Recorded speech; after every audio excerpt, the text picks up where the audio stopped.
Hello.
Howdy.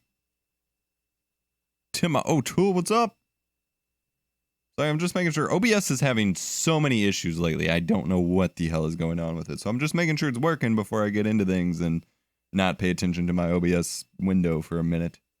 Yeah. For whatever reason, it's struggling with image slideshows. It'll completely choke the frame rate and the upload speed and just drop a bunch of frames for some reason.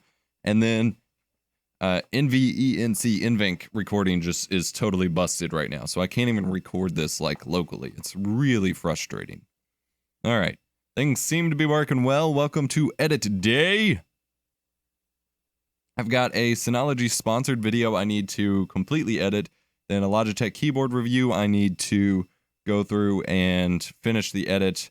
And then we might have a couple tutorials or something to edit as well. I have more reviews I need to make, but they require shot footage, which I obviously can't do while I'm streaming video editing. So we'll see how it goes. Good morning, Tech Soup. Good morning. All right. Photos and videos. Making sure my audio's working here. All right, so this is a video. I'm already like halfway through it before I realized I could go ahead and start streaming this. Excuse me.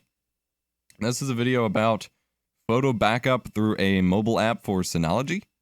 And it's a sponsored tutorial I'm doing for my Synology NAS. So, gotta finish putting that together here. I do have chat pulled up on my tablet to the left of my screen, so. What's up, Timma O'Toole? Across your entire device. You can also set up a backup rule to either just back up new photos and videos moving forward, or back up all current photos and videos as well as stay up to date. I want to back up my entire phone. All right, and you're going to see me in a lot of this looking down because I'm actually reading a script. Most of the video ideally should be covered up by B-roll footage. I'm hoping. I don't have a ton of it, but that's the goal. And I wasn't able to like set up a proper teleprompter yet for this, so hopefully it'll just be mostly covered in B-roll and I'll work around it. So I chose the second rule. Backing up photos involves transferring a ton. My facial hair is a disaster, but I gotta go with what I got. Backing up photos involves transferring a ton of data, and even more for video backups. Hope everyone's week is going well. We're on a normal off day here, but wanted to hang out with you guys while I edit. Let me check on the dashboard. Excellent. All right. Like I said, I've been having a lot of weird OBS issues, so I'm just trying to make sure it's working. I don't know what the hell happened to the software, to be honest. Even more for video backups. So make sure you have upload on Wi-Fi only. So make sure you have upload on... Rip. Yep. Stupid DLC. Sure you have upload on Wi-Fi only. So make sure you have... So make sure you have upload on Wi-Fi only enabled so that you don't use up all of your mobile. Also, I changed around a lot of my hotkeys so I can actually edit on the timeline a lot faster. You can see I'm just like deleting a bunch of clips here really quickly. S zooms in on the timeline, D zooms out, F ripple deletes. So you saw there, I select the clip, I hit F and it deletes it and deletes the space. I don't know. And no, my issues haven't been actually with Twitch. Like my Twitch has been fine. It's been literally OBS. Like I said, NVIDIA recording is just totally broken. I don't know, like I reinstalled OBS and that fixed it for like a day, and now it's back to being broken. And that happened randomly, like just after one stream day, it just stopped working. Nothing updated between that time. And then like I said, image slideshows just aren't working right. Of your mobile data. Once you finish customizing your settings, hit done. If you chose to back up all existing photos and you're on Wi-Fi, you'll see a progress bar at the top of the app. This indicates how many photos are still left to be uploaded and a preview of the file currently being backed up. Oh, rip. Dropped frame there. Preview of the file. This happens when my camera stops recording, because it stops recording every 4 gigabytes. And when it does so, there's like a frame. When I sync it up with the audio, there's like a frame in between where it starts and stops recording. It's really annoying. The file currently being backed up. Once completed, this will change to a completion indicator. Every picture you take, completion indicator. Every picture you take after enabling photo backup will automatically be uploaded to your Synology NAS. Once it has uploaded some, browse to your sync folder on a computer. Once it has uploaded some, browse Synology NAS. Once it has uploaded some, hashtag streamer life. You are correct. Folder on a computer and take a look at the photos. It's that simple and easy. Once your photos and videos are finished backing up, you are free to delete them from your device. You can do this manually from the Camera or Photos app, or through the Free Up Space button in the DS File app. This reminds you how many photos or videos can be deleted based on what has been backed up to the NAS.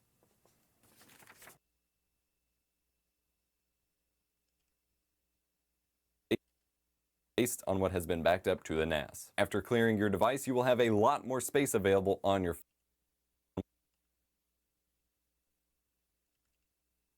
The NAS. After clearing your device, you will have a lot more space available on your phone while still being able to access your photos and videos through your Synology NAS. With easy photo backups via Synology's DS File app on either iPhone or Android, you don't need advanced computer knowledge to keep your files safe and backed up. Simply keep taking pictures and videos as normal, and your precious memories will be saved. No matter what happens to Okay, the video's like less than 3 minutes long, so hopefully I have enough B-roll here to cover up most of the A-roll. Files safe and backed up. Simply keep taking pictures and videos as normal, and your precious memories will be saved to your NAS automatically. No matter what happens to your phone, you don't need to worry at all, because you've adopted a great photo backup solution via Synology. Okay. Anyone have any exciting things happening this week? Anything I should know about in the tech space or your life in general? All right, so we have the initial cut done. Now I got to figure out how I'm going to cover up all of these cuts. And most of the A-roll, which I'm not even looking at the camera. So you probably take a lot of photos and videos on your phone. Actually, all right, so this is going to be a little awkward because I don't have a whole lot I can do here.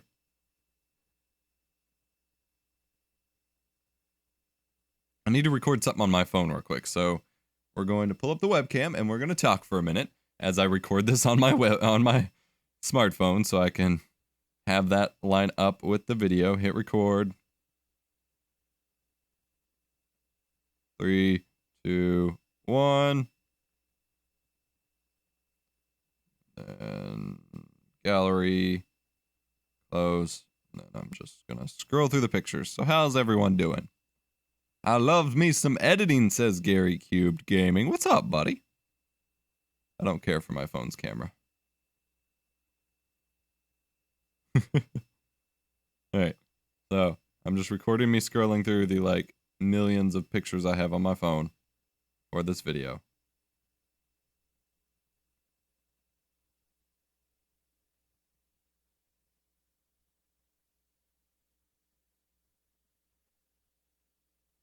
Okay, that's enough. And stop recording. Wait for it to sync to Dropbox.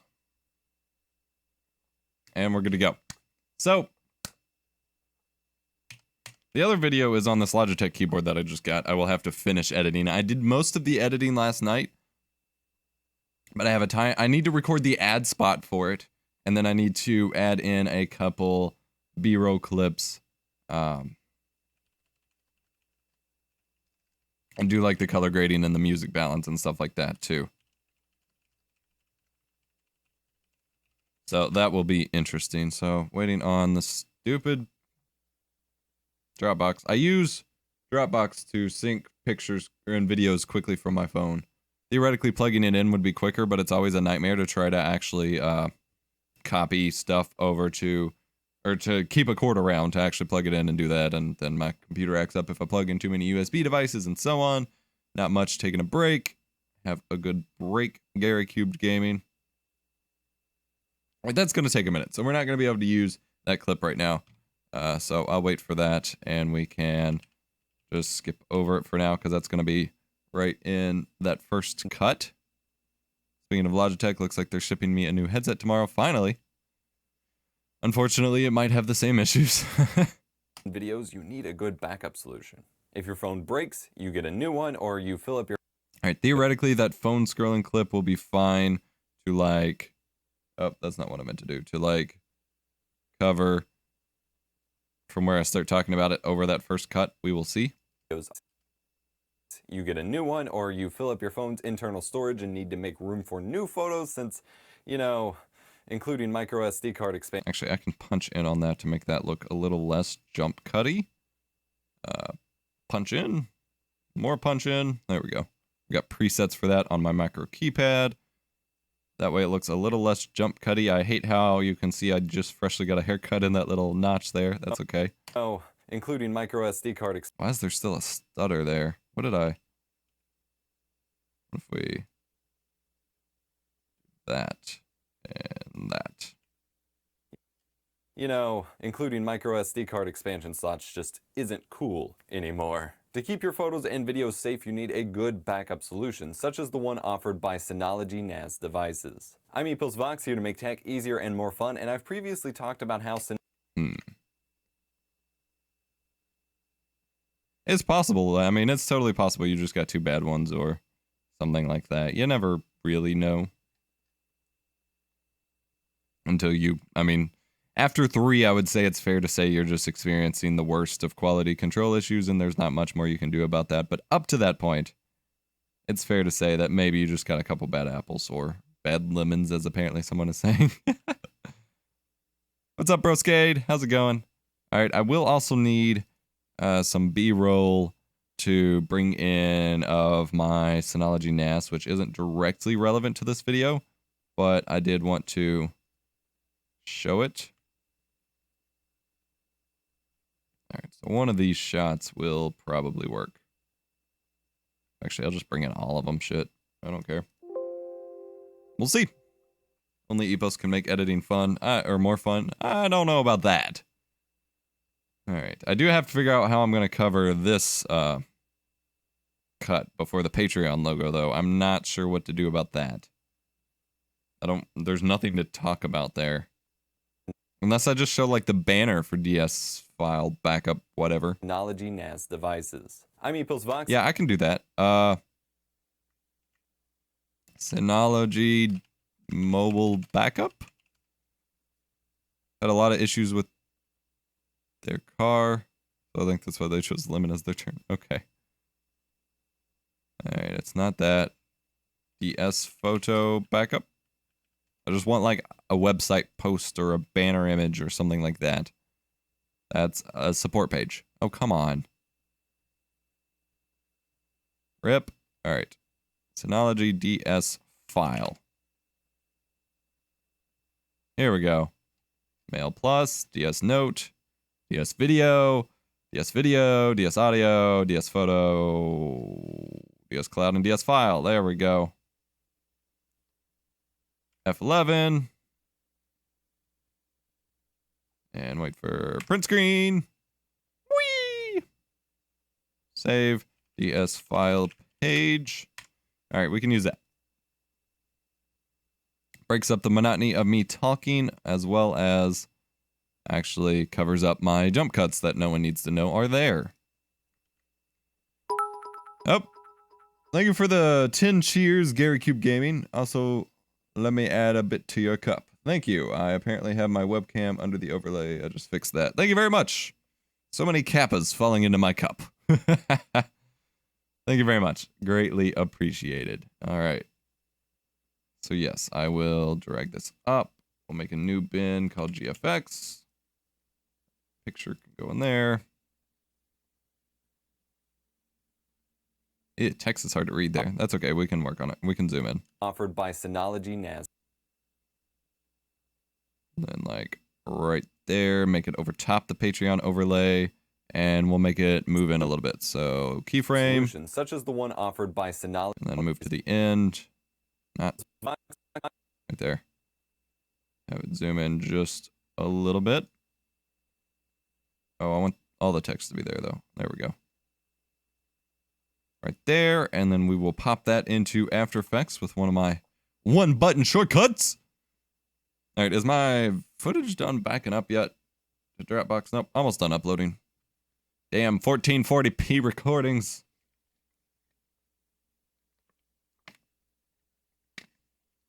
I do wish there was a better way to get recordings off my phone, but I have two phones, neither of which support MHL. MHL. They don't support that there, MHL. They don't support MHL. And then, I mean, I have an old iPhone that I could get an adapter for. Actually, no, I can't. I have a, it's an iPhone 4S, I believe, or 4G or whatever it was. It has a 30-pin connector, and I have a 30-pin to HDMI adapter, and it won't work with it. So I can't even, like, use the iPhone. So I have an iPhone 4S or whatever that the 30-pin to HDMI adapter doesn't work for. I have an LG G6, which uses their own crazy HDMI micro USB connection, and then I have the Galaxy Note 5, which doesn't use MHL. It uses something else. I forgot what. I looked it up. And so there's like no way to record off my phone other than the stupid A to Z recorder app, which everyone uses. And I want like a raw, uncompressed signal that I can record from my phone. So at some point, hashtag goals in life is to get a phone that I can actually record like actual video footage from, with a high resolution screen too, preferably 4K. Now my phone doesn't have 4K; it's only 1440p, which by all means is plenty enough for a smartphone screen. 4K is just kind of absurd for a smartphone screen. IMO. Not because like I think any sort of specific resolution would be overkill directly, but so much as it just I don't know, it eats up a lot of battery for no real gain. Like 1440p pixels per inch on a phone is bad. Yeah, it was with the Note 5, the Galaxy S7, which my fiance has, the S6, and like maybe the S5. Because my Galaxy S4, which came out with the Note 4, worked with MHL. But then the S5 and Note 5 onwards, because my fiance has an S7 too, which we can't use, they stopped using normal MHL. Really frustrating. Funny fact, I have a Lenovo which does support... Huh? Which does support what? Oh, I guess you mean MHL. And has black cam 4K res. A Lenovo smartphone? Didn't know they made smartphone. And it isn't 4K, that'd be the problem. It'd be the battery. I mean, yes, but a 4K screen on its own uses up way more battery. Like, even on a laptop, it uses up way too much battery. That's why they're not the preferable screen size for laptops. On top of the fact that it's too small and Windows scaling is fucking terrible. But that's a side note. All right, let's wipe on and off this image here. Solutions such as backup solutions such as the one offered by Synology NAS devices. I'm EposVox here to...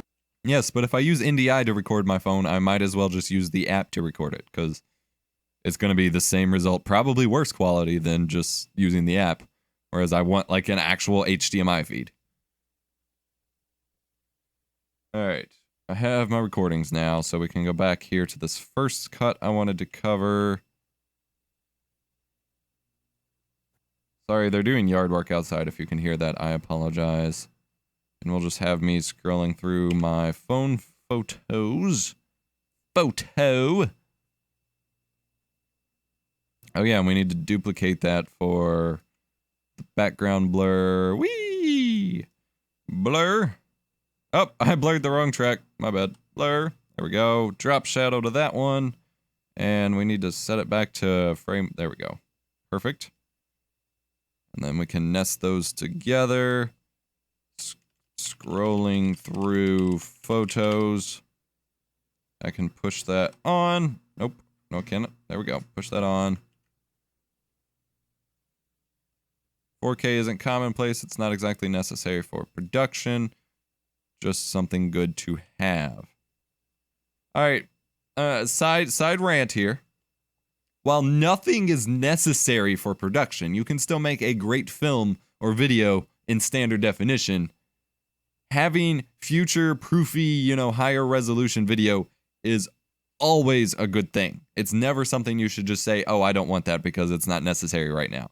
Like, if you go back and look at videos made in the early 2000s on YouTube, a lot of them aren't watchable anymore. Between bad compression from videos, like editors and stuff back then, and how low of a resolution is, you just can't scale it up anymore.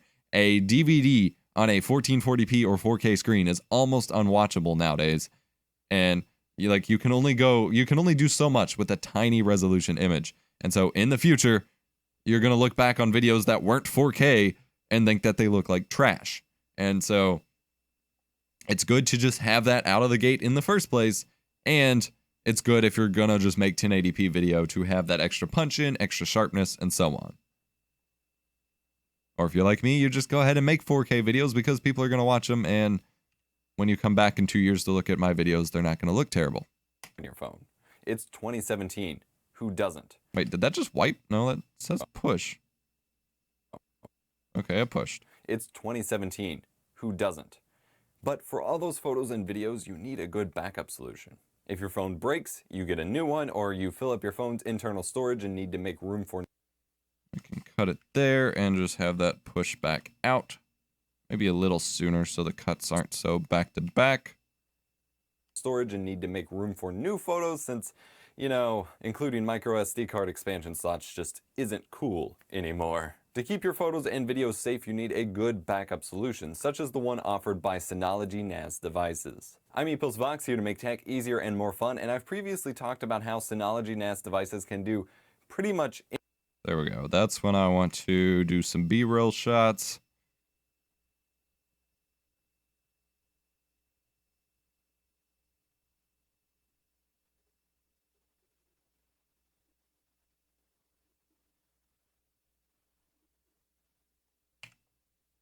Love the lens flare I did there. Light leaks. Pretty much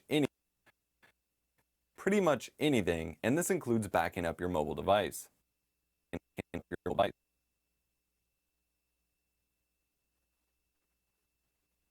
Oh, that's another downward pan. I don't want that. There we go. I had a lot of fun with light shooting this, which is why it's so frustrating that this was so dusty when I shot it. You can't tell when it's dark, but it's dusty. I don't know. I may have to take it out and shoot more B-roll before I make that review. Backing up your mobile device. In this tutorial, sponsored by Synology, we'll be exploring a super easy photo backup solution that doesn't require you to pay. It's also dusty. It's hard to maintain dust on solid black stuff. Especially when things are just going to... What? That's an empty clip. Especially when stuff's just going to naturally build up dust anyway.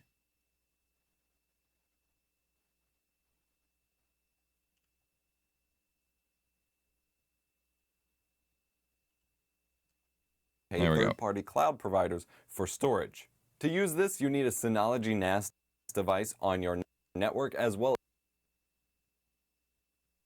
All right, and then we need a screenshot of the DS file app on the Play Store, so I can pull that up on my phone real quick here. Play Store. Play Store, search DS file. Yes. From Synology. Screenshot. Bam. Look at that bacon sizzle. Dropbox. Uploaded. Cool. Even if the final project's 4K, you have higher quality recording that you can crop or downscale. Yes, always better.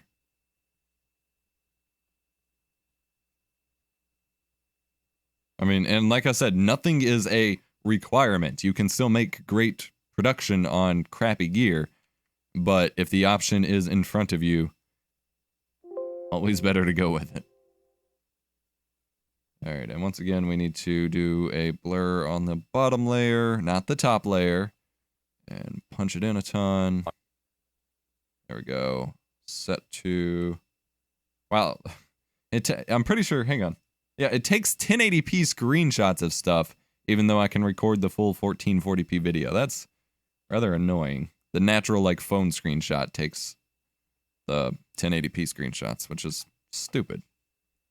ES file app. Can wipe away of the B-roll there. Well as the DS File app on your smartphone.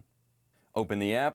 All right, now we can start working with the phone actual footage and not worry about the A-roll cuts too much at all, hopefully, here.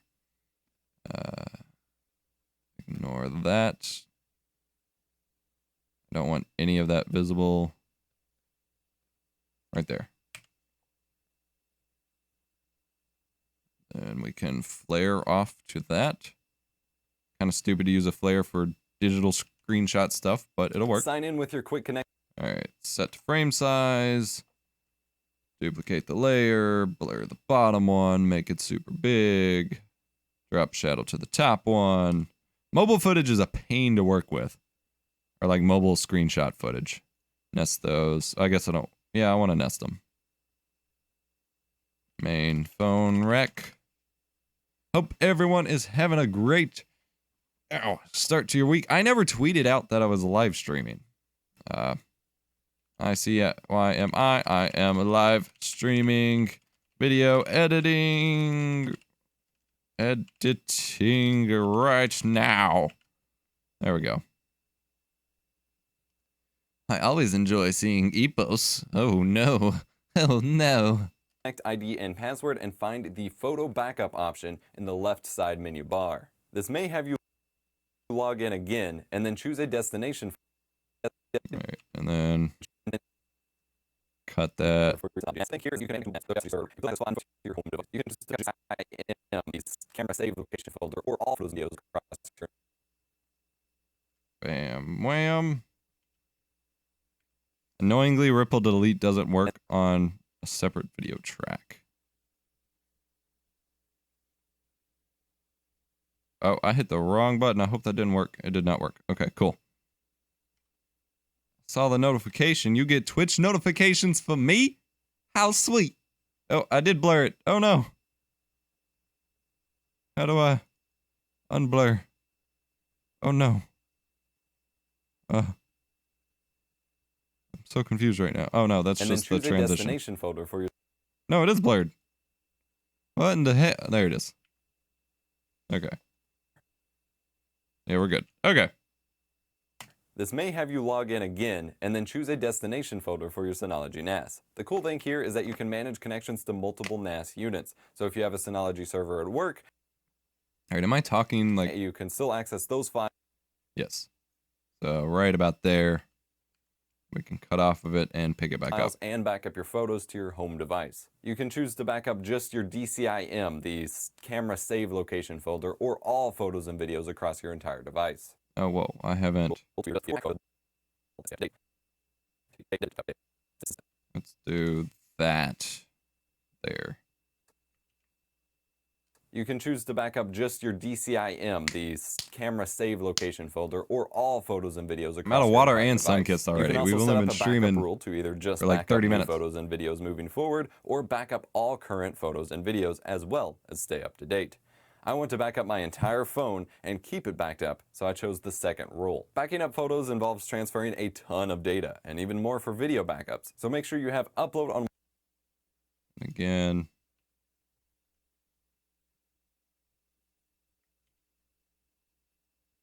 If a video is getting a ton of views, is it risky to mess with metadata? There's no hard answer on that. The short answer is yes.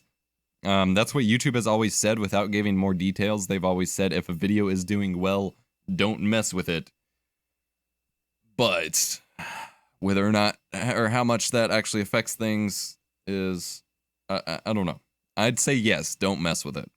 Unless it's completely like irrelevant metadata that like it's bringing people in when it's not, and they're expecting something different, I wouldn't mess with it. It's annoying, but I think that's how it works.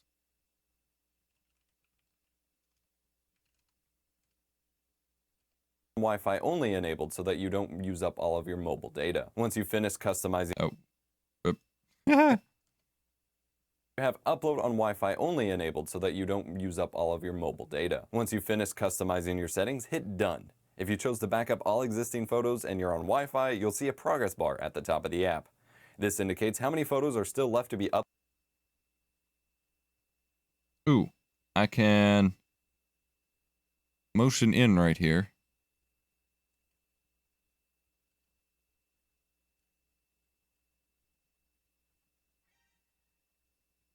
Bring it down and show that bar. Okay. I don't know. It's hard to do this when you're already nested. Still left to be uploaded and a preview of the file currently being backed up. Once completed, this will change to a completion indicator. Every picture you take after enabling photo backup will automatically be uploaded to your Synology NAS. Once it has uploaded some, browse to your sync folder on a computer. There we go. That's my cue to pull up the desktop footage here. Zoom in on Explorer. Wham bam. Wipe it over. Probably that one. Nope. That one. There we go. And take a look at the photos. It's that simple and easy. Once your photos and videos are finished backing up, you are free to delete them from your device. You can do this manually from the Camera or Photos app or through the Free Up Space button in the DS File app. Alright, then I mentioned another button that I don't know when I use here. Yeah, right here. Drag it up, drag a second one, blur the second one, make it bigger, add a drop shadow, resize, nest, free up space, phone rec.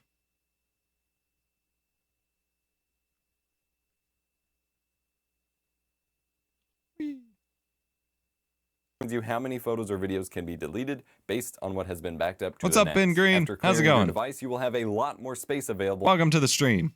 We are doing some editing On your phone while still being able to access your photos and videos through your Synology NAS. With easy photo backups via Synology's DS File app on either iPhone or Android, you don't need advanced computer knowledge to keep your files safe and backed up. Simply keep taking pictures and videos as normal, and your precious memories will be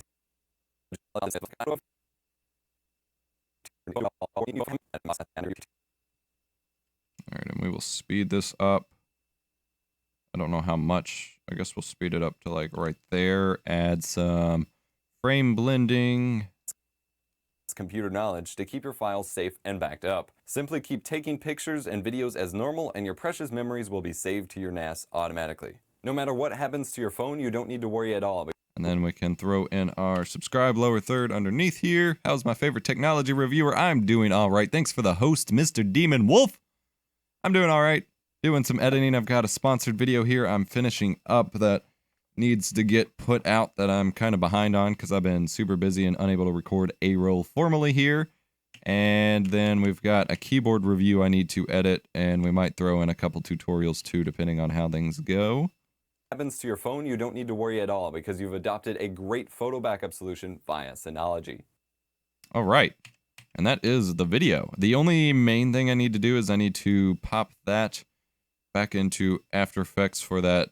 Nope, not Nest. After Effects. For that motion I did. And then we need to do color and video real quick here. Thank you for the host as well, Broskade. What's up, Mr. Demon Wolf? What's up?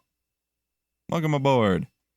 We're doing an editing stream today instead of a game stream since it is a Tuesday. Alright, so most of that is good. Let's go ahead and knock out color, I guess, here. Shouldn't have to do too terrible much. Oh god, I forgot they removed the workspaces menu from the top in the latest update. And I haven't figured out how to get that back yet, so I need to set up hotkeys for my specific workspaces. I'm pretty sure I can do that with my auto hotkey stuff. But it's still here, that's the weird thing. The workspaces thing comes back in my color workspace, but then when I go back to my editing one, it's gone. I don't know. All right, so white balance. That's not actually white, but I can try it. Yeah, no, that's way too much orange. Maybe just like right there. Hello.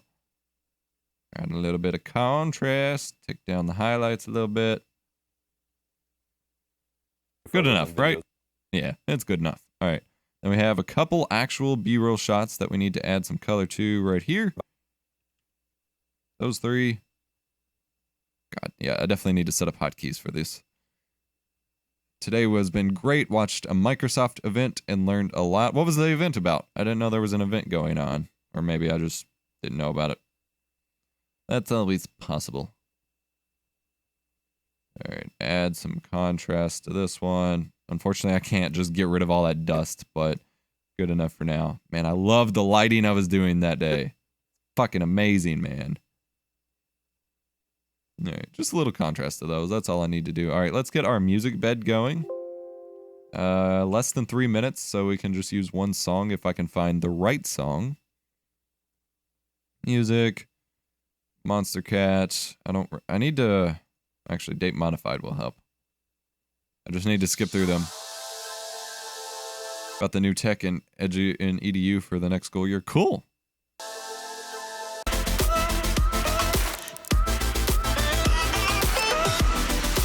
A little obnoxious for a video where I'm talking a lot. There's now a Surface laptop. There's been the Surface Book. Is there something different than that?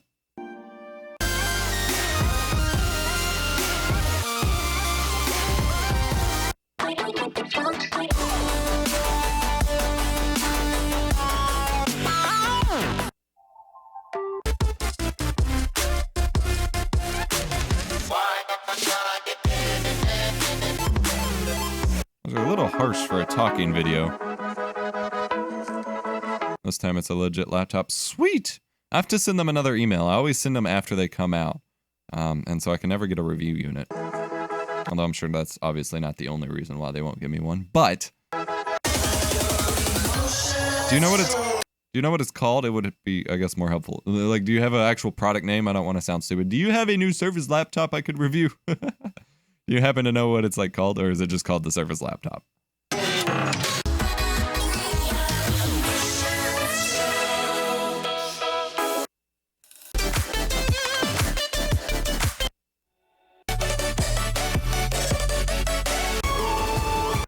I'll try that one. I don't really know. They have pre-orders open now. Okay. Microsoft Surface laptop. Oh, hey, look at that. Surface laptop. Okay. I will send them an email about that after the stream. Sweet. They won't send me one, but better to keep trying than to assume.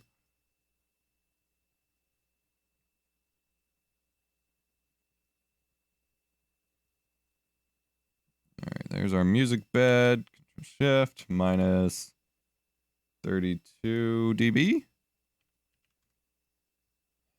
They introduced a new Essential Sound workspace thing that plays, or that's supposed to render background music properly and stuff, but it doesn't work for me.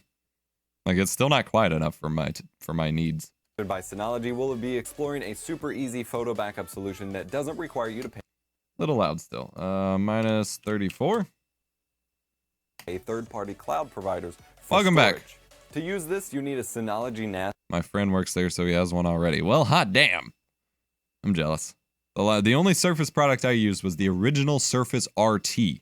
Not even the Surface Pro, which could run normal programs. The Surface RT. They sent me one. Well, I guess I can't say. I was part of like a promotional thing that never happened.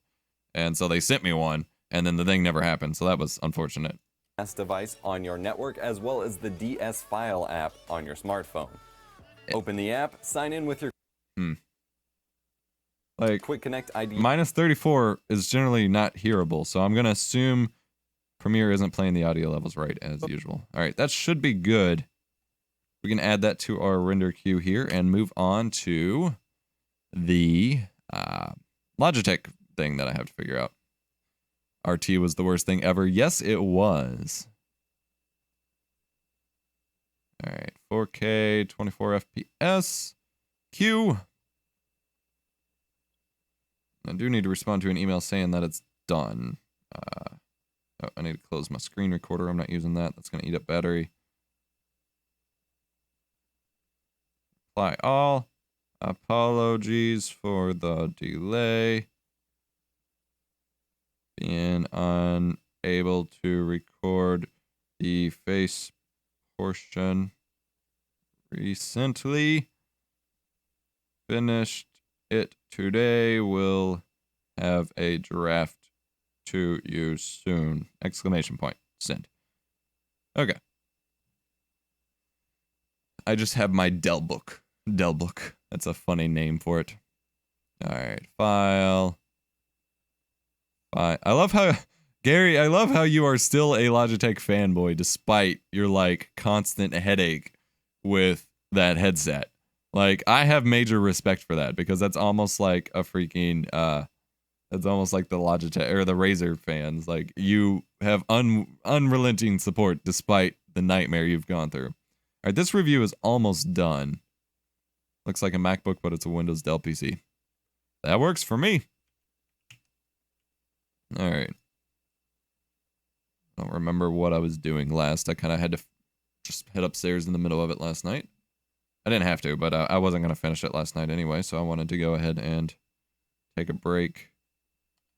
I need to make notes for I need like a notepad built into Premiere to leave notes for where I leave off. Not that I'd actually make use of it. Oh, media is still pending. Why? I guess I'll fix my drink while that's happening.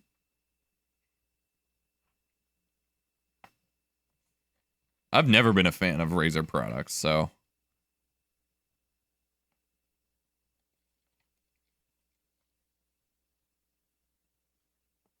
Media pending.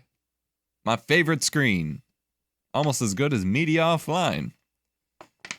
Here's the way I see it every time I've gone to them. They send me a new one. No questions asked. They clearly care. Yeah, that works for me. I mean, they sent me this keyboard that I'm reviewing the day that I said, the day I submitted my previous keyboard review. Keep in mind, okay, so they sent me the G810, which I keep calling the G430 in this review, so I had to add a lot of text, like, corrections.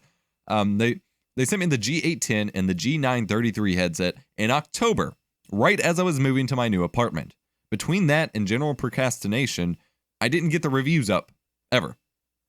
I just posted the Logitech, or the G810 keyboard review last week. So despite the 6-month gap, they sent me the G413, the new keyboard I'm reviewing right here, the day that I sent them in my G810 review. Like, they are huge supporters of the channel, and I freaking love it. On top of all the webcam stuff, I sometimes still trash their webcams, and they still keep sending me more.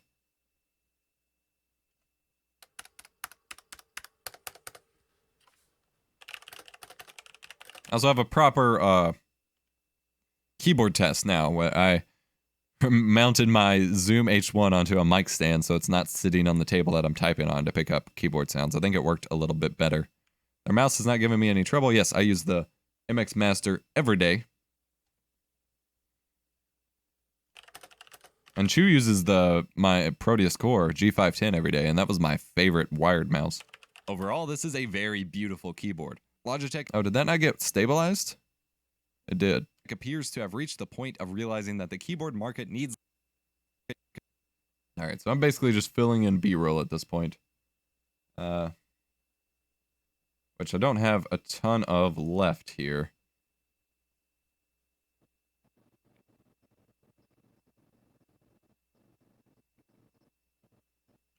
Again, I will need some warp stabilization action. Warp. I will have to add another hotkey for that. I took that off of my keypad because I wasn't ever using it, and all of a sudden I'm using it more. Don't know how that happened. It was one of my hotkey buttons, and then I literally never, like, touched it, so.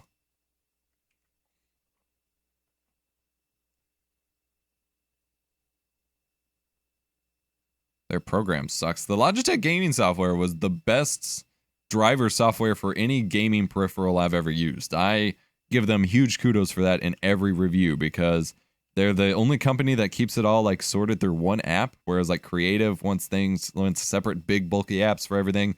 I hear nothing but complaints about Razer Synapse, and everyone else just has crazy apps for it. SteelSeries does keep most things through one app, but I don't like their app. But I've always been a fan of Logitech gaming software. I'll just do a basic flash onto that. It needs less gamery flair. Analyzing to get rid of designs, that. And they've delivered for only $90. Actually, this is a good opportunity to just let that fade out and pull up the product page. How do you feel about Envato Market? I've used them before. Logitech G413.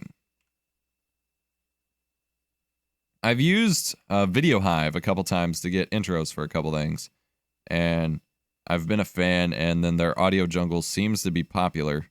So pretty cool place. I mean, it's mostly people reselling stuff they sold elsewhere and not necessarily the best stuff, but it's a good place for easy access to things. G413 prod page. Oh, my RAM is not actually crying. I still haven't made a video on it, but I use an extension that suspends tabs when I'm not using them. So ideally, it doesn't use up anywhere near as much RAM. It still uses a lot, but nowhere near as much as it used to with all these tabs, because it keeps it suspended after like 15 minutes of inactivity or form not being inputted, and then I click on it and load it back up into memory. Pretty cool. All right, desktop. Product page. Drag that. Nope, wrong folder. We're not editing that anymore. Logitech G413. What add-on is that? It's called the Tab Suspender, I believe. More tools, extensions. Somewhere. I have a lot of extensions too. Yeah, the Great Suspender. View in store. There it is. I'll copy the link into chat. There you go. Pretty sure it's Chrome only, but it's nice. All right, where is that product page? There we go.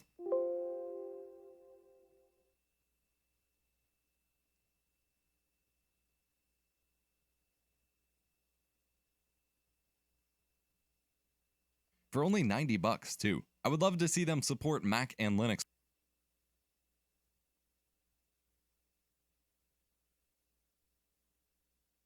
There we go, that's enough. Pop it into After Effects, and it's going to go into the same composition as the previous video, but it doesn't really matter. I won't need to reference it again. Wipe it on, and then we'll throw some B-roll back over. Actually, we'll throw some game footage back over top of it. Well, how much footage do I have?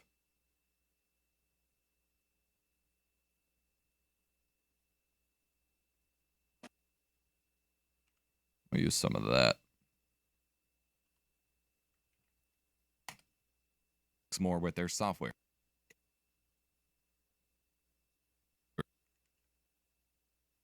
Click analyze to begin. I already analyzed, didn't I? Oh, it's not working. Feels bad. Oh, wait. Hang on. Oh, yeah, that had it. Needs less gamer. Why isn't that analyzing? There we go. Now it is. Free flare. Their software, though.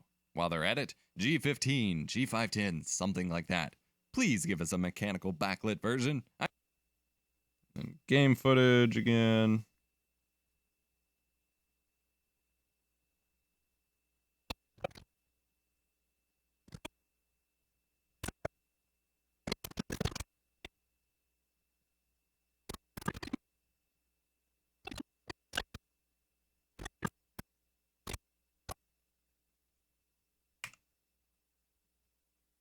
That on the bottom. We will flare out to that.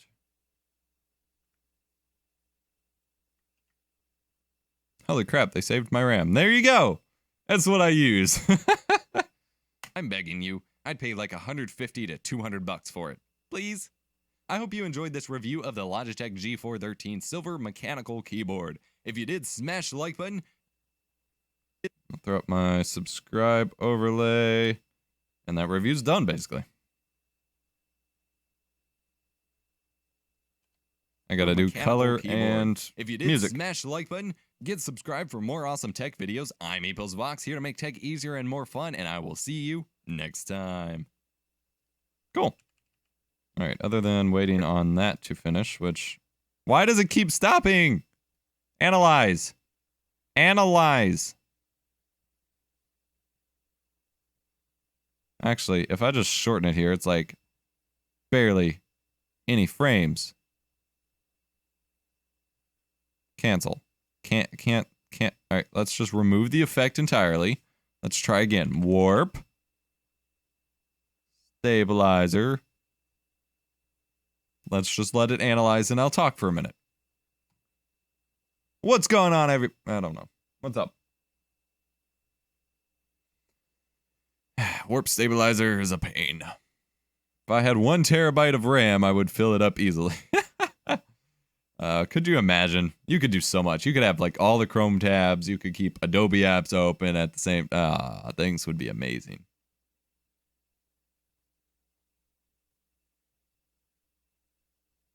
What's up, Jeeksy? I never know how to say your name. I always like say it differently. What's up? Welcome to the stream. I am having it on webcam view because I'm waiting on the warp stabilizer effect to finish analyzing my frames here, if you know what I mean. I'll analyze your frame. Oh, I don't know.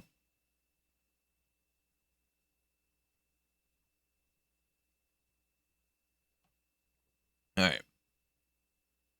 Once it's done, we will... Actually, I can go ahead and start looking for music here. It's going to be basically the same as the last video, because I'm terrible at picking out music and making that work. Monster Cat, this one?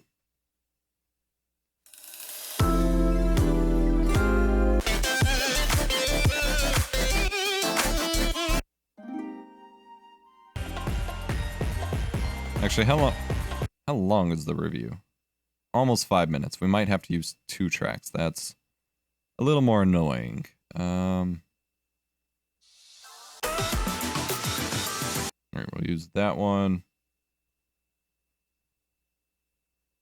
You're the closest streamer to say my name properly. Well, that's close. Or good. I still love how YouTube picked you to recommend to me. Well, I'm glad they did. I am glad they did. Like, people complain about the new YouTube recommendations and stuff like that, but I've gotten recommended a lot of new people that I like watching. Every once in a while, it'll recommend me my own video or someone else's video I've already watched, and that's a little dumb.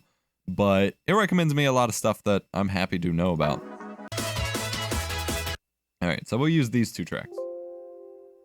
It's still analyzing. Stabilizing. There we go. We're making progress. There we go. And more slick designs, and they've delivered. For only $90. Perfect for like a second or 2 clip. Alright, minimize tracks. Track 2, track 1. I guess. Excuse me, goodness. Track 1. Shrink up. Track 2. Add the crossfade between them here. Crossfade. Cut it at the fade in and out of the keyboard test, and we're good. All right. Audio track 5, is that what? 5? Minus 34 on the music. Found you through your YouTube tips playlist. Awesome. Good playlist to find me through. I'm gonna change my name to Bobby McBob Guy. I dare you. I dare you. Found you a year ago, found you through your Linux videos. Awesome. Xorg equals tearing. Yeah, unfortunately. Really had room for at least numlock, and I would have really preferred Minus 35. I'm just gonna have to trust that the audio levels are fine and re-render if not. they keep it on there. Type on, as I mentioned.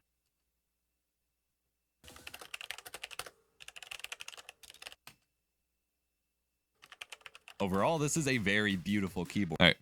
Now we move on to color, Bobby McBob guy. Oh, this hasn't analyzed either. What the hell? I need to look out for that because that'll screw up my render. This is also why I don't use it, because issues. It just never works right for me for some reason. Bring back the keyboard sounds. Hang on. Pull up the preview clip.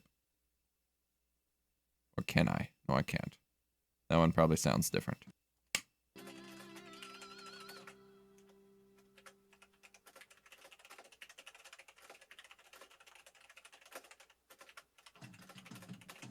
Oh, that is music in the background. That's the wrong clip. Well, there we go. Actually, sound sample.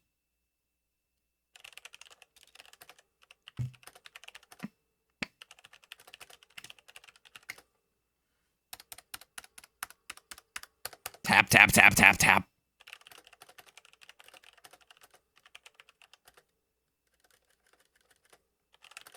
All right. Anywho. This is going to take a minute.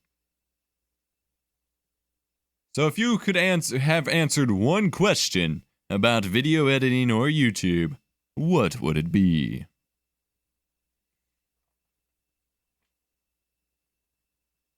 Speaking of keyboards, I found one of those ancient E-Machines keyboards that had buttons like banking and pay bills at the top. Awesome. Sweet. Love finding old keyboards and stuff like that. Also, Gary Cube Gaming, I would like to say that you should not worry so much about a name. A name is like the least important aspect of a lot of things. So I would just focus on narrowing your brand thing. Because you got to figure that out first. By the way, I just posted a video of Destiny in 8K resolution. It's a Twitter link. It's not spam. How long have you been using Adobe for? I had a copy and I still have the book for like Photoshop 7 way back in the day. I've used some Adobe stuff and Adobe Photoshop Elements 8 maybe. I used some Adobe stuff for a very long time. But hang on, there's comments on the video. Sorry. But for actually sticking with the CC suite, or the full suite, and actually editing with it and doing all of my production with it and things like that. 2012 is when I started getting into it and probably committed full time by 2013. Prior to that, I was using Vegas a little bit.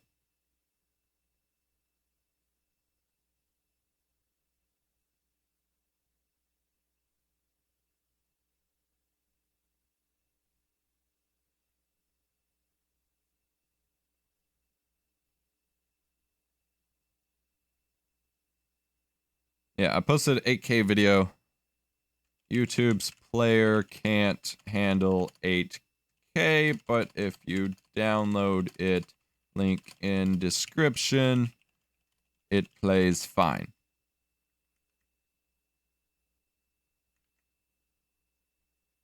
Yeah, that's an annoying thing, is YouTube's player can't really handle 8K video. I do like Adobe's ecosystem, how it syncs everywhere. Yes, that is absolutely what I rely on most, is the integration from Photoshop to Premiere to Audition to After Effects to Adobe Media Encoder, which was one of the main reasons I switched.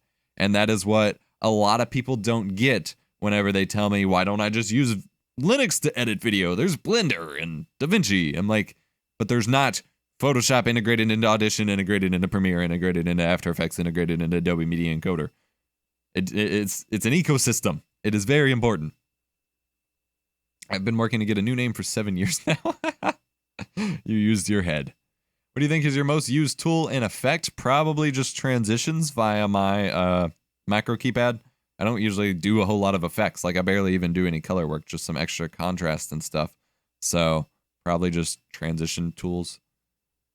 I like how I move from program to program and stuff just works. Yes. Did you start reviewing products before you got sponsors? Officially, yes, because you can't expect anyone to give you free products to review if you haven't built up a portfolio of reviewing products. Now, granted, I was doing terrible reviews back then. This was like 2012. I was just like, tech reviews would be fun. It'd be fun to review some stuff. And so I reviewed a couple things that I had at the time, and I did some unboxings like way early, like 2010 and 2011 when I was first building my first big gaming PC. I did unboxings of everything, and they were trash, but I was doing them. And then around 2012 and 2013, when I had my big new EposVox channel, Logitech sent me a couple things, and a couple small channels sent me some things, and it was good practice runs. I stupidly got AMD to send me a full APU and motherboard to do a review on, and I made like the worst video for them ever, and I'm pretty sure I'm blacklisted from them now. So whenever people wonder why I don't cover AMD products, even though I've almost historically used only AMD, is because I'm pretty sure they won't ever respond to an email I sent again, because they sent me a product before I knew what I was doing back in like 2012 or 2013. Kind of bad. Yeah. All right. Auto stabilize or warp stabilizing is done. We can do our color work now. Let's save window workspace is color. Excuse me. All right. So this is a video that is exclusively B-roll. And that one's from a published video, so it's already mostly color graded. Just wanted to add a little more contrast. This one is super old for my phone. It's going to look like shit. Just going to leave it there. I love this nice, like, filmic look here. You can see the grain. It looks like grain instead of, like, digital noise. Like, it looks freaking awesome. Pretty cool.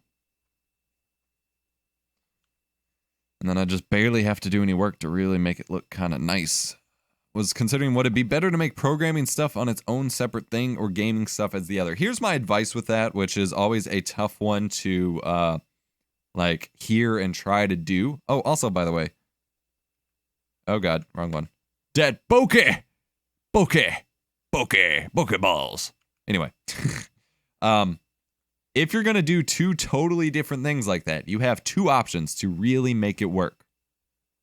One is to do separate channels, to do a programming tutorial channel and a gaming channel, and somehow find enough time to balance full-time schedules for both, because half-assing one of the channels means it's never going to grow. Or option two is to wait to only focus on one, whichever one you're more serious about keeping up with the full, upload schedule, consistency, all the normal rules and stuff. Only focus on one until you build up a big enough audience that you can say, hey, by the way, I also do this. Because they're completely different audiences and they're not going to react the same. And your gaming audience isn't going to watch your programming tutorials. Your programming tutorial audience isn't going to watch your gaming videos. And like that is what killed my channel up until Christmas 2014, when I pivoted to just being a gaming channel, or to just being a tech channel.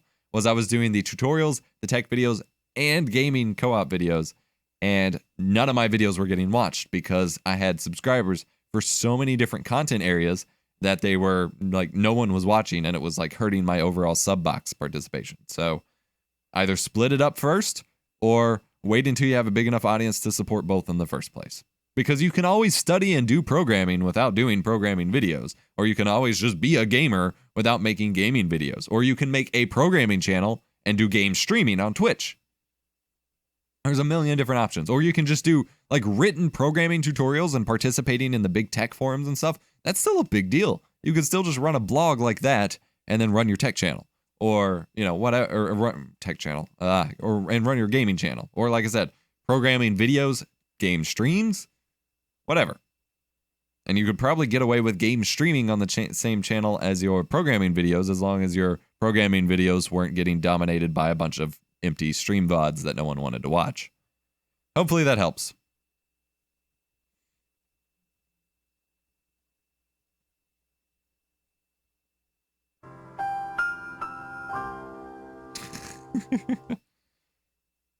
Mechanical switches, that one gimmicky feature.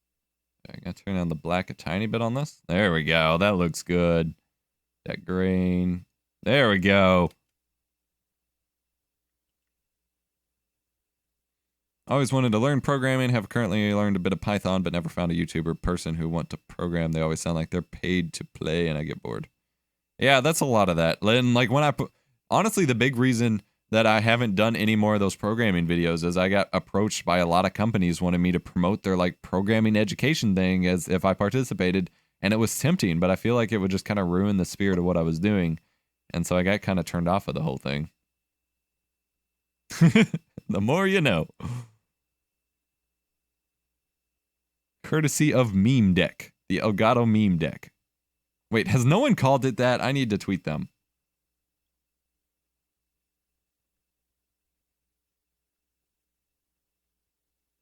Memes courtesy of the @Elgato Gaming Meme Deck. There we go. All right. Anyway. Add some contrast, a little bit of black. There we go. Logitech has done a great job in achieving this with the G413. And again, I already edited a lot of this video. It's all voiceover with just some B-roll.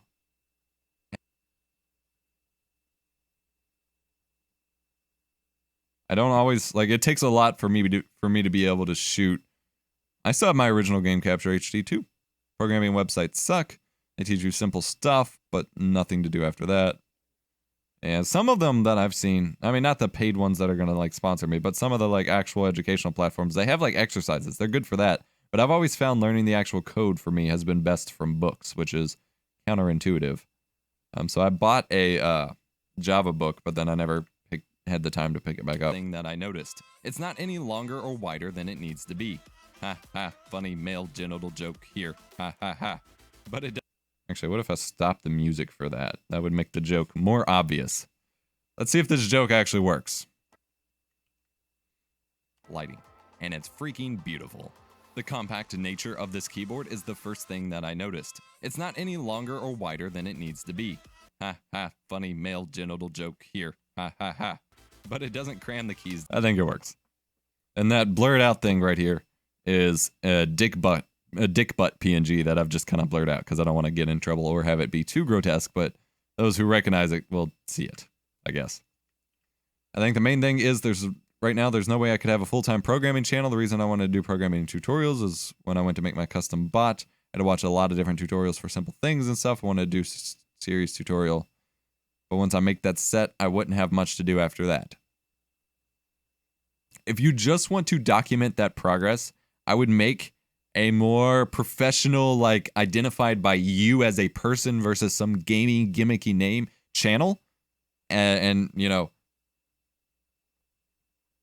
yeah, my Amazon review was literally copy pasted script from this video. And then I'll just upload the video to it whenever I have it rendered out. I will upload it back to Amazon. Anyway, what I would do then, Gary, is I would make a, like, if your actual name is Gary, is a, like, Gary whatever channel instead of gamery name here, username, and have that just be your personal, like, programming portfolio channel, and have that be, and upload that series documenting your progress, making the bot and the tutorial on how to use it. That would be great. It would get decent views. Unfortunately, you're not able to monetize it if it's a new channel yet, so as soon as it hits 10K views, activate that AdSense, I guess.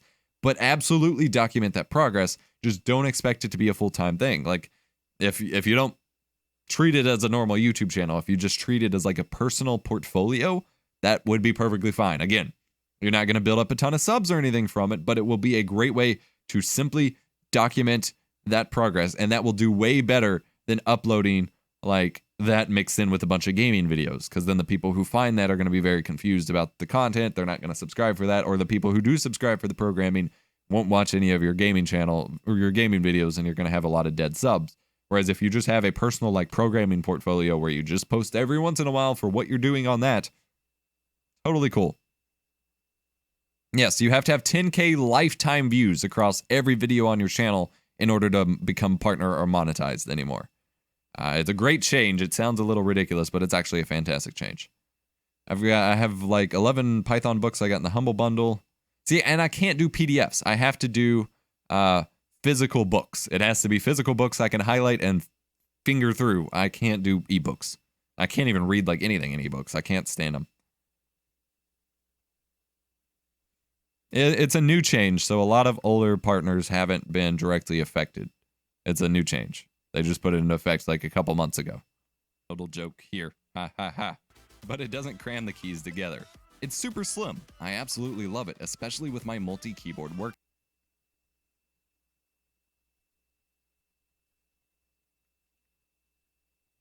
Not some YouTube, it's starting to affect YouTube networks too. Like even Freedom, which is the we accept anyone, even rule breaking channels, is now implementing the 10K view rule.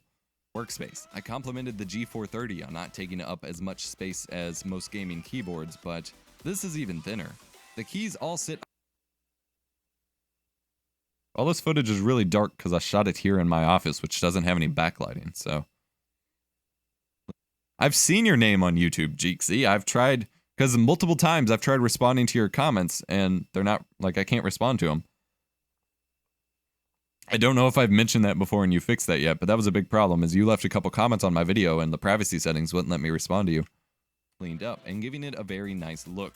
Oh, yeah. White backlit Romer G. I reversed this clip, and so it won't play smoothly, but it's a really cool, like, up vertical slide clip. To easily be cleaned up and giving it a very nice look.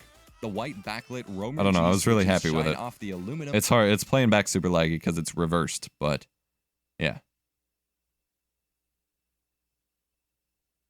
Magnesium alloy silver plate, revealing one of my issues. The silver plate does a great job at highlighting just how blue white LEDs can be. At a glance, it might look white.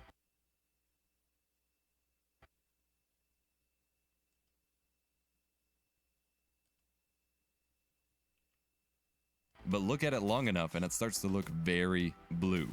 Thankfully, blue and silver still go well together, and it's That blue lighting though! It's not the G413 white, it's the G413 silver. I guess that works.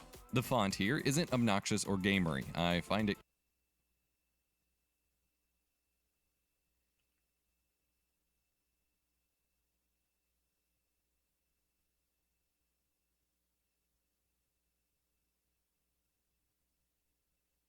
Scale Lab is telling you what you can use in your videos?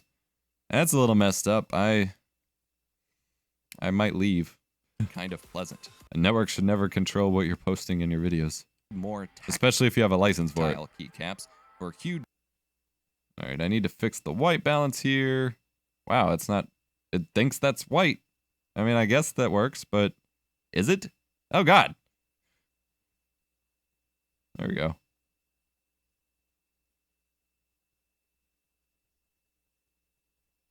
I guess if I add exposure so it's brighter. There we go. WERASD and 1 through 5 for gamers who really want to feel that they're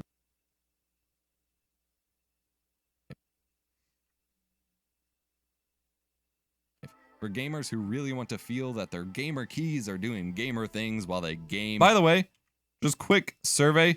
Do you guys like this view? This is something I was experimenting with for this review, where I do like recording sessions with keyboard and mouse cam because I'm reviewing both the mouse and the keyboard separately, but I probably should make it smaller. But does that like work for you?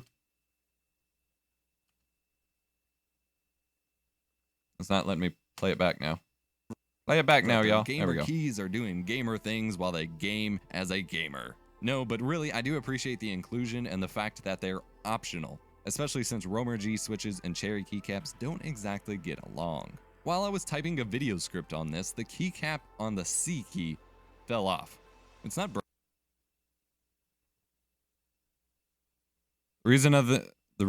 I think the reason I was thinking how I was I wanted to remove Gary from my name. I mean, you don't have to use your real name. That was just my suggestion because it looks cleaner and more professional for those kinds of setups. So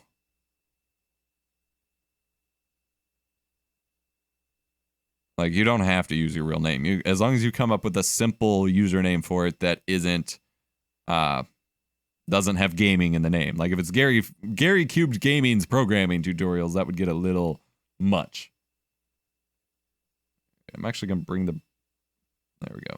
Scroll lock and pause buttons, as well as a brightness toggle to F7 and a game mode to F8. And that's phone footage, so it's always going to look like shit. Strangely, they only included LED indicators for fine. game mode and caps lock.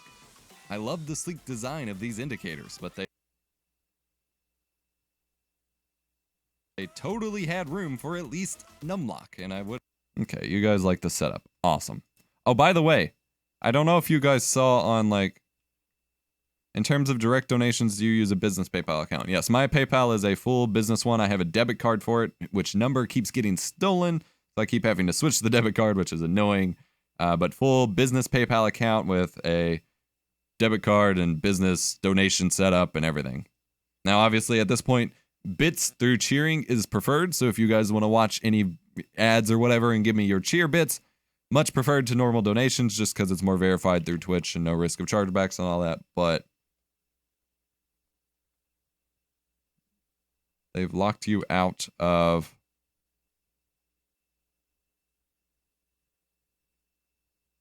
It sounds like they might have just increased their requirement for the network to 500 subs for scale. And that's why they're doing it. I don't really know. Yeah, but the problem with the debit card is it doesn't have a chip. And I realize the chip isn't the most secure thing in the world, and not everyone even supports it right now anyway. But they don't even bother to have it. And like I said, I think the number's gotten stolen like 2 or 3 times, and I keep having to get new ones. But it's really cool that I can use my PayPal balance as a normal debit card. But yes, I mean, if you're going to be doing streaming stuff, like, that is a business thing, and you should have a business PayPal IMO.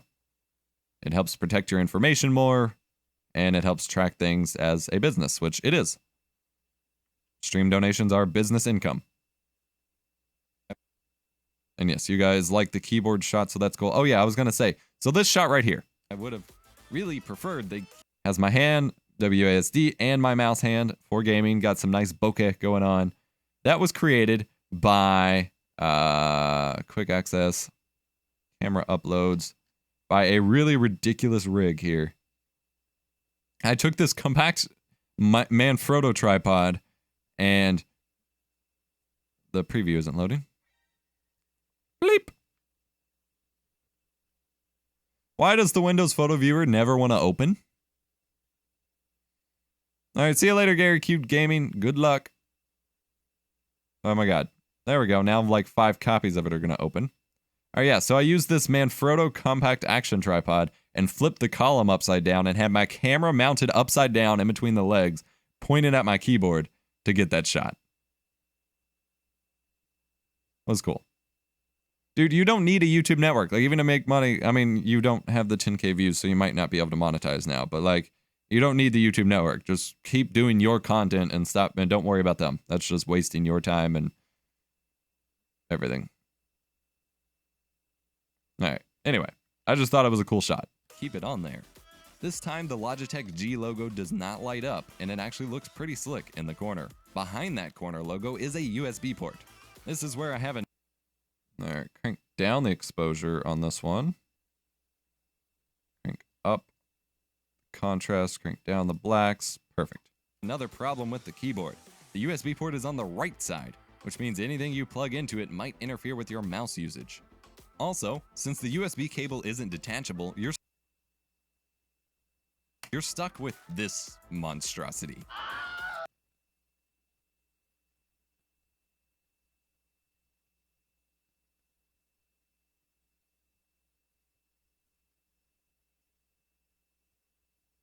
Okay, it's not that bad. It's a thick, soft braided cable that's a joy to run until it clings a lot of dust. But the dual USB ends for both the keyboard and the pass-through, with no indication of which port you need for just the keyboard, really bugs me. I mean, if they're saying you're locked out of the network, but you can still monetize through the network, something isn't right. Like, they're doing something shady. Back to the good points. The keyboard is heavy for its size and super rugged. No flex, and it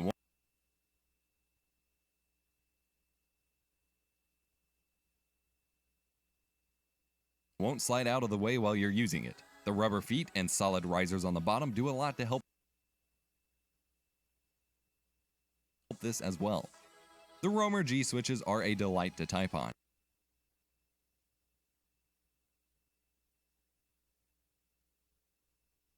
As I mentioned in my G430 review, they have a short... Yeah, I keep calling it... I don't know where I thought it was the G430. I'm pretty sure my script said G810, and I kept saying G430. Oh, you're monetizing through YouTube. Okay. Then yeah, just stick with YouTube. Screw the network. Actuation time, making them feel a little stubby on the first. Oh yeah, this is a sit-stand desk that I got from Flexamounts, I believe.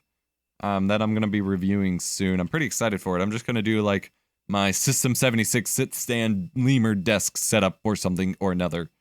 I don't have a monitor for it, unfortunately, but I'm going to set up one of my speaker sets and set it up like this. Going to be pretty cool.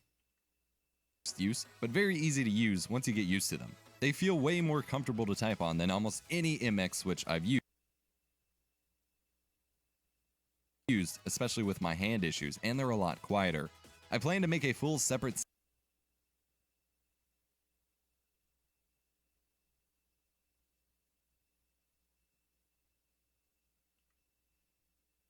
Paste the Lumetri color to these portions of the clip. I could have just done that all in an adjustment layer in the actual nested sequence, but I'm lazy. Here's a quick sound sample.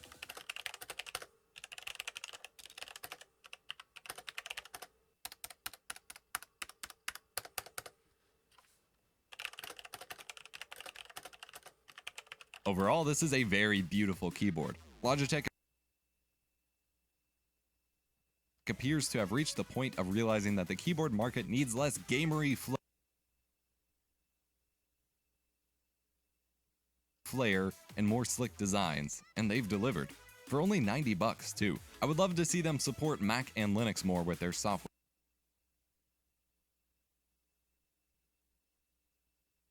though. While they're at it, G15, G510, something like that. Please give us a mechanical backlit version. I'm begging you. I'd pay like $150 to $200 for it. Please? All right, I believe that review is edited. I need to run to the restroom real quick. So I will BRB. Oh. Hey, Kluvwin, what's going on? Thank you for the cheer. How's the editing going today? Thank you for the bits. It is going well. We just finished up a Logitech G413 review as well as a sponsored Synology video. So I will let this video play real quick while I BRB. I'll just do it like this. Be right back. Gaming keyboards. They're all the same nowadays, aren't they? If you have any Black feedback plastic on the body, edit while I'm RGB gone, just leave it in the lighting, chat and I'll be right back in like switches, 30 that seconds. one gimmicky feature that doesn't really matter, pretty much. In my reviews, I rarely focus on those random gimmicky features because you forget about them within a month or two. With that in mind, the gaming keyboards that really stand out to me are the ones that go all in on a really good design without sacrificing the actual ergonomics or normal functionality of the keyboard. I think Logitech has done a great job in achieving this with the G413 that I have here today, though it's not perfect. The G413 comes in two flavors, carbon and silver. The carbon is a darker theme with red backlighting, and the silver, the one I have, obviously features a silver metal plate with whitish lighting, and it's freaking beautiful. The compact nature of this keyboard is the first thing that I noticed. It's not any longer or wider than it needs to be. Ha ha, funny male genital joke here. Ha ha ha. But it doesn't cram the keys together. It's super slim. I absolutely love it, especially with my multi-keyboard workspace. I complimented the G430 on not taking up as much space as most gaming keyboards, but this is even thinner. The keys all sit above the backplate, allowing dust and crumbs to easily be cleaned up and giving it a very nice look. The white backlit Romer G switches shine off the aluminum magnesium alloy silver plate, revealing one of my issues. The silver plate does a great job at highlighting just how blue white LEDs can be. At a glance, it might look white, but look at it long enough and it starts to look very blue. Thankfully, blue and silver still go well together, and it's not the G413 white, it's the G413 silver. I guess that works. The font here isn't obnoxious or gamery. I find it kind of pleasant. The keycaps are nice to use, but they actually include more tactile keycaps for Q, W, E, R, A, S, D, and 1 through 5. For gamers who really want to feel that their gamer keys are doing gamer things while they game as a gamer. No, but really, I do appreciate the inclusion and the fact that they're optional, especially since Romer G switches and Cherry keycaps don't exactly get along. While I was typing a video script on this, the keycap on the C key fell off. It's not broken, it went back on correctly, and I can't recreate whatever happened. but it happened. A function key is included, adding media keys to F9 through F12, and the print screen, scroll lock, and pause buttons, as well as a brightness toggle to F7 and a game mode to F8. I'm back. Strangely, they only included LED indicators for game I'm mode back. and caps lock. I love the sleek design of these indicators, but they totally had room for at least numlock, and I would have really preferred this. How's everyone keep it on doing? there. This time, the Logitech G logo does not light up, and it actually looks pretty slick in the corner. Behind that corner logo is a USB port. This is where I have another problem with the keyboard.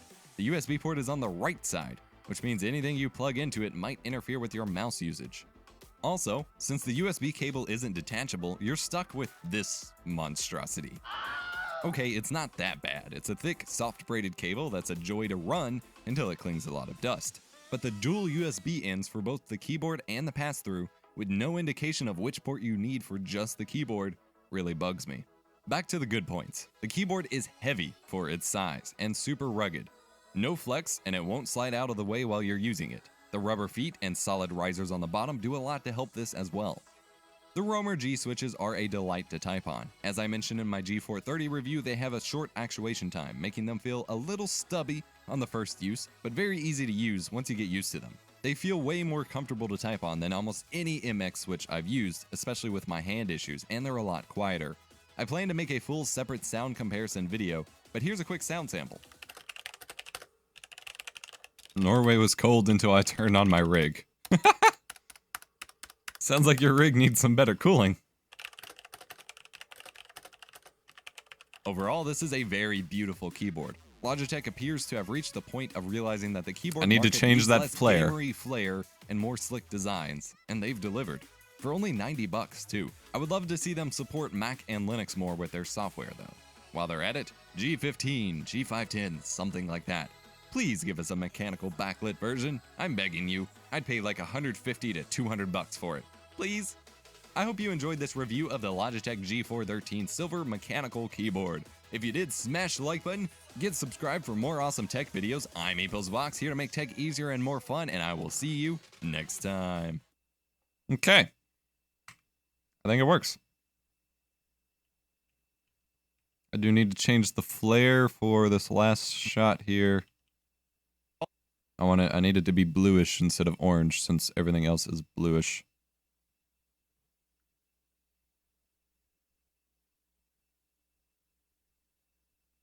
There we go.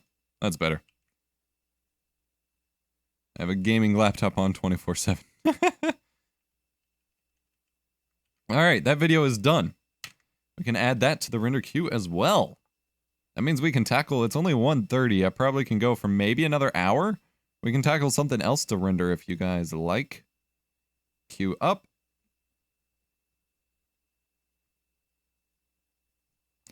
Yeah, it's hard to... The big CFL bulbs I use for my lighting in the office and these China balls here get pretty warm. And then I have the server and my computer, and if Chu's playing Overwatch on her rig, I'm doing editing or playing Overwatch on... Thank you for the 100 bits, Broskade. Keep up the amazing production. Thank you very much. Holy crap. Thank you. Jeez, thank you. But if Chu's playing Overwatch, I'm playing a game like Overwatch or rendering a video or editing a video, and the server's going, like, it gets pretty warm in here. During the winter, it's great, because that means we can open the back door and just let a lot of cold air in to cool off the PCs and us. But during the summer, it's starting to become a problem, and the AC is right here, and it's ridiculously loud. Thank you so much for the bits, Broskade. Means a lot. I greatly appreciate it, and boy, do I love being a Twitch affiliate now. I can't wait till they introduce subs and stuff, and so we can get some emotes going. We already have a couple ideas going. How many videos are you ready to render? I only have 2 done right now, but we're gonna pick up another tutorial or something here in a moment. Actually, I did want to take a screenshot of that timeline for Timeline Tuesday. Oh, damn duck. There we go. Nope. G413 timeline. We'll save that to my Dropbox phone. That's not Dropbox. That's Dropbox. Phone, IG pics. There we go. Okay. I have a Xeon server, but I have no idea what to do with it. Yeah, You should always have a use before you have a server. Oh, the lawn cutting out back. Jesus, loud.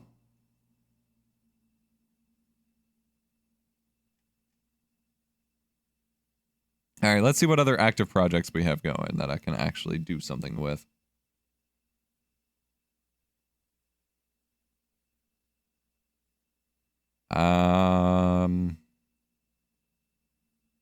I haven't shot any B-roll for that one. We could edit a video from 2016. What if I open? We could finish off this tripod review, or at least see where we're at with it.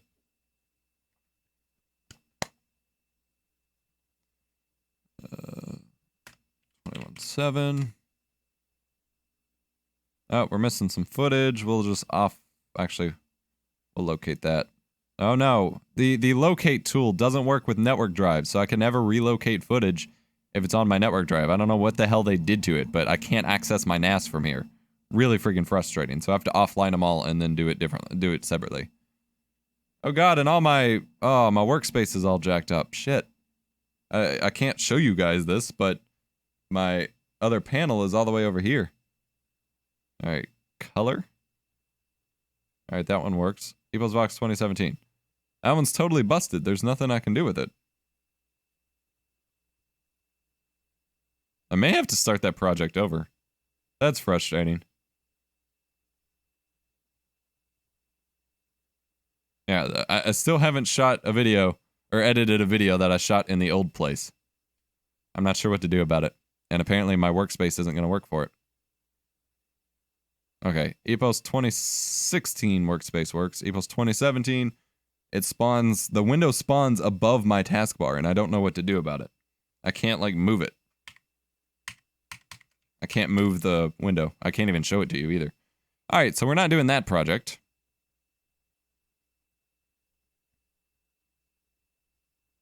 What's up, Nevlo? You have a PSU balanced on top of Lego. Jesus.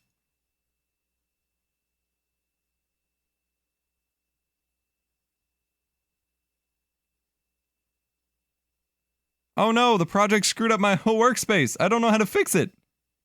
Shit, alright, let me pull OBS over here.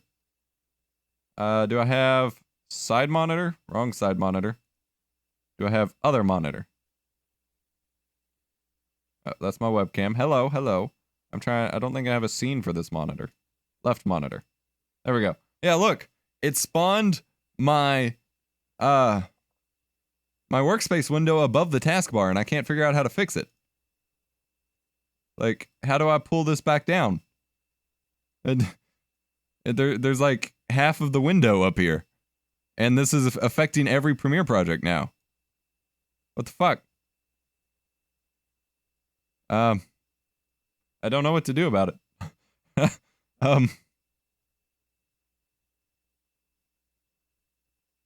Like, I still can't get to the top of the thing. Win key plus arrow down doesn't do anything. Since it's like a pseudo window from Premiere, since it's like a panel window, not the main window, I can't use window arrow keys to move it, window shift arrow keys. It won't do anything. And since I can't select the title bar for it, I can't do that either. And there's like no taskbar listing for it for me to maximize it or anything. And none of that works. This is awful. I guess what I can do is reposition my monitor here, but that's going to screw everything up. It might even crash my stream, so I'll try it real quick.